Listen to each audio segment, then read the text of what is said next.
एक बार की बात है, एक गांव में एक चुड़ैल का साया था।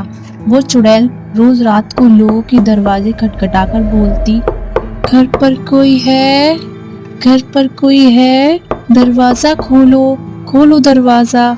जब कोई गांव वाला दरवाजा खोलता तो वो चुड़ैल उसे उठाकर ले जाती। अरे मर गया रे, अरे छोड़ दे चुड़ैल, अरे बच्चे की जान लेगी क्या, अरे छोड़ दे नास मिट्टी, अरे गांव वालों बचाओ बचाओ। अगले दिन अरे भाइयों, इस चुड़ैल ने तो जीना दुश्वार कर दिया है। तभी हरिया का बेटा राजू बोलता है, पापा मेरे दिमाग में एक तरकीब आई है, बताऊं क्या? अरे अभी तुम छोटे हो, तुम चुप ही रहो, जाओ यहाँ से। पापा मैं छोटा पैकेट बड़ा धमाका हूँ, अरे तरकीब तो सुन लो पहले। कोई बात नहीं हरिया, इसे बोलने दो। अंकल क्यों ना हम अपने घर के बाहर शीशा लगा दें, चुड़ैल अपनी शक्ल उसमें देखकर डर जाएगी और भाग जाएगी। ये क्या झंडू तरीका है, मैं नहीं मानता इसे। तभी पास खड़ी हरिया की पत्नी कविता कहती है, अजी इसकी तरकीब इतनी भी बुरी नहीं, एक बार ऐसा करके देखते हैं। जाओ यहाँ से, घर का काम करो जाकर।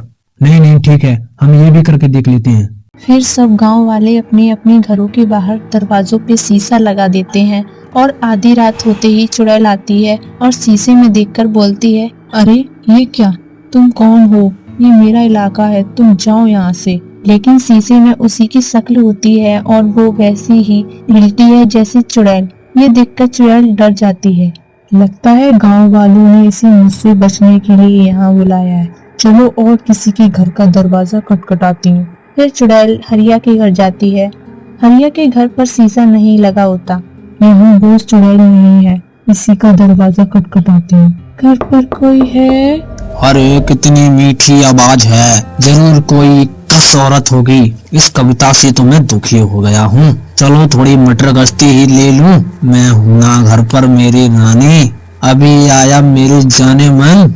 ये सोचकर शराब की नशे में धुत हरिया दरवाजे खोलने जाता है। तभी कविता और राजू आ जाते हैं और उसे रोक लेते हैं। अरे अरे छोड़ कलमुही, मेरी रानी आई है बाहर। अरे पापा जी, रानी नहीं डायन आई है बाहर, मम्मी पकड़ के रखो इनको।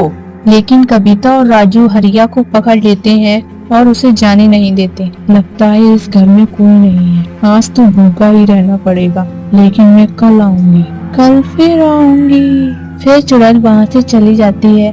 तभी हरिया कविता को लात मारकर गिरा देता है। छोड़ मुझे, मेरी रानी आई थी, तूने मुझे जाने नहीं दिया, मैं तुझे जिंदा नहीं छोड़ूंगा। फिर वो नशे में कविता को बहुत मारता पीटता है और राजू ये सब देखकर बहुत डर जाता है। उसे बहुत बुरा लगता है। अगले दिन, मम्मी तुम ठीक हो ना? मम्मी तुम तो ठीक हो ना? हाँ हाँ बेटा मैं बिल्कुल ठीक हूँ, तुम मेरी चिंता मत करो। मम्मी मुझे पापा अच्छे नहीं लगते हैं, आपको कितना सताते हैं।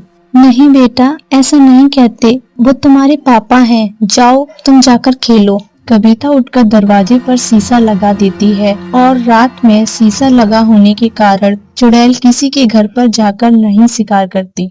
इस गांव में इतनी सारी चुड़ैलें कहां से आ गई? मैं इतने दिनों से भूखी हूँ, ये भूख बर्दाश्त नहीं हो रही। इन गांव वालों ने अपने घरों के बाहर एक एक चुड़ैल खड़ी कर दी है, पर कब तक बचोगे? मैं कल फिर आऊंगी, मैं कल फिर आऊंगी। फिर अगली सुबह गांव वाले जमा होते हैं।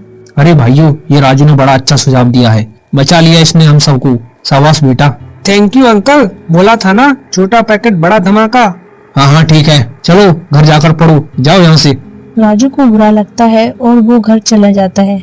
उधर चुड़ैल, मैं इस गुफा में बैठे बैठे ही न मर जाऊं, किसको खाऊं।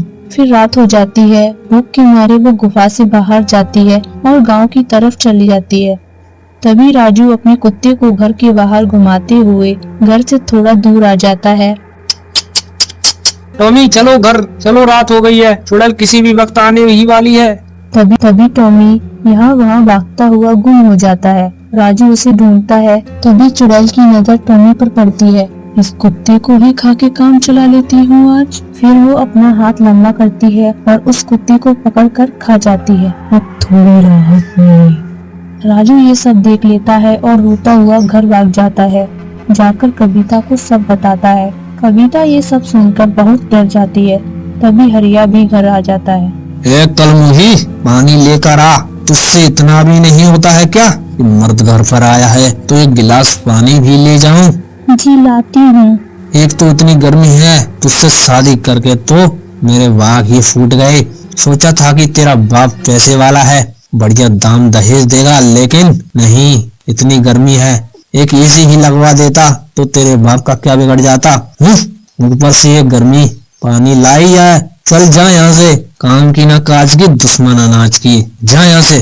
कविता कुछ नहीं कहती, मगर राजू को अपने पापा का अपनी माँ के साथ ये बर्ताव अच्छा नहीं लगता। फिर रात में सबके सो जाने पर वो जाता है और घर के दरवाजे से शीशा हटा देता है और फिर रोज की तरह चुड़ैल आती है। अरे इस घर के दरवाजे पर चुड़ैल नहीं है, मजा आ गया, घर पर कोई है, घर पर कोई है। पापा दरवाजे पर वो आई है, आपकी रानी। जाओ, मम्मी सो रही है, आप चुपके से चले जाओ। हाँ बेटा, तू ही मेरा असली शेर है। वाह वाह, जियो मेरे लाल, आया मेरी रानी, तुमने पुकारा और हम चले आए। आया डार्लिंग, आया आया आया। हाँ हाँ जाओ, मेरी मम्मी को बहुत दुखी कर लिया है आपने। हरिया नशे में होता है और खुश होकर दरवाजा खोल देता है। आओ मेरे राजा जी। हा हा हा हा हा। अरे मेरी रानी, तुम नशे में चुड़ैल क्यों दिख रही हो? मुझे लगता है ज्यादा चढ़ गई है। मेरे राजा जी, मैं चुड़ैल ही हूँ। नहीं नहीं चुड़ैल जी, आप तो मेरी बहन जैसी हो, सारा नशा ही उतर गया। आपको देखकर मुझे छोड़ दो, अब मैं आप पर बुरी नजर नहीं डालूंगा। अरे ओ कविता। चुप कर, बेवकूफ समझा है क्या? चल, भूख लगी है। फिर चुड़ैल हरिया को लेकर चली जाती है। शोर सुनकर सब गांव वाले जग जाते हैं और कविता भी। राजू, तुम्हारे पापा कहाँ हैं? अभी अभी मैंने उनकी आवाज सुनी थी। अरे माँ, उनको तो चुड़ैल ले गई, अब तुम्हारे सारे दुख खत्म हो गए माँ। तुम ये कैसी बातें कर रहे हो? तुम्हें ऐसा नहीं करना चाहिए था। वो जैसी भी है तुम्हारे पापा हैं। मैं जा रही हूँ इनको बचाने। कविता मसाल उठाती है और जंगल की ओर गुफा में चली जाती है। सभी गांव वाले भी पीछे जाते हैं। कविता जंगल में पहुंच जाती है। चुड़ैल जी, छोड़ दो मेरे पति को, तुम मुझे खा लो, इनको छोड़ दो। नहीं माँ, चुड़ैल आंटी, मेरी माँ को नहीं, मुझे खा लो। नहीं नहीं कविता, तुम जाओ यहाँ से, जाओ तुम।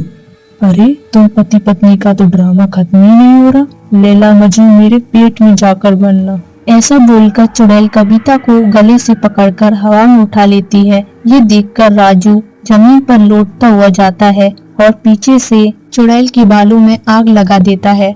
चुड़ैल जलने लगती है। अरे नहीं छोटे से लड़के, ये तूने क्या किया? और फिर चुड़ैल जलकर राख हो जाती है।